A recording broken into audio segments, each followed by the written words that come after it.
Assalamualaikum warahmatullahi wabarakatuh. Om Swastiastu, Namo Buddhaya, Salam Kebajikan.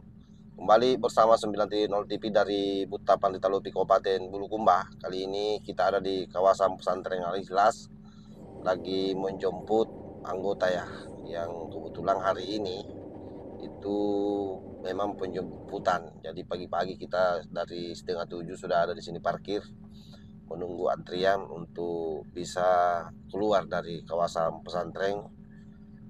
Sahabat-sahabat yang saya hormati dan saya cintai dimanapun juga berada, ada satu berita yang sangat mengejutkan buat kita semua, di mana ada satu kabupaten, yaitu Kabupaten Pasuruan, sudah 100% masuk hasil real count-nya. Dan apa yang terjadi sahabat? Ternyata dari hasil real count ini, Caimin kalah telak. Dan bahkan yang menang di situ adalah Prabowo Subianto. Padahal kita tahu bahwa ini adalah kampung daripada Cak Imin. Seperti yang dilansir di CNN Indonesia, Realcon 100% Kota Pasuruan, Prabowo menang telak di kandang PKB. Memang judulnya ini rada-rada menohok ya. Langsung lagi PKB di situ disebut.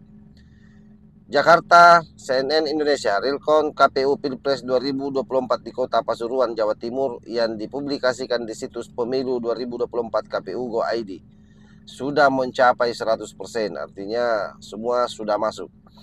Hasilnya Prabowo Subianto Gibran Rakabuming Raka unggul dari dua paslon lainnya, yakni Anies Baswedan, Muhaimin Iskandar, dan Ganjar Pranowo Mahfud MD. Selisih keunggulan Prabowo Gibran pun sangat besar dibanding lawan-lawannya. Padahal banyak suara yang mengalir ke caleg dari PKB di Kota Pasuruan dalam kategori pemilihan anggota DPR.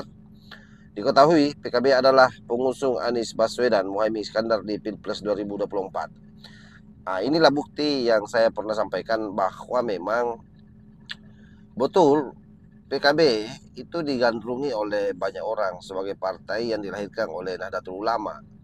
Tetapi Caimin sendiri secara personal itu memang tidak senang ke Caimin. Nah, beda misalnya dengan PKB. Kalau ke PKB ya banyak orang yang suka. Nah, itulah hebatnya PKB sebagai partai yang dilahirkan oleh Nahdlatul Ulama. Berikut rincian perolehan suara di Kota Pasuruan, Jawa Timur berdasarkan data yang diambil dari situs Pemilu 2024 pada 4 Maret 2024. Data dalam situs Pemilu 2024 KPU Go ID berasal dari aplikasi Sirekap yang diinput petugas penyelenggara Pemilu 2024. Akan tetapi data Sirekap hanya alat bantu. Jadi tetap ini sahabat, yang menjadi penentu adalah hasil penetapan KPU ya. Tapi ini sudah bisa dijadikan sebagai gambaran sekaligus menjadi informasi awal bahwa di sana Prabowo yang menang. KPU menggunakan suara hasil rekapitulasi memuat untuk menentukan pemenang pemilu dan Pilpres 2024 saat ini. KPU masih melakukan rekapitulasi manual secara berjenjang. Data dalam situs Pemilu 2024 KPU Go ID berasal dari aplikasi Sirekap. berasal dari aplikasi Sirekap sebagai alat bantu. KPU menggunakan suara hasil Sirekap. KPU menggunakan suara hasil rekapitulasi manual untuk menentukan pemenang. Saat ini KPU masih melakukan rekapitulasi manual secara berjenjang.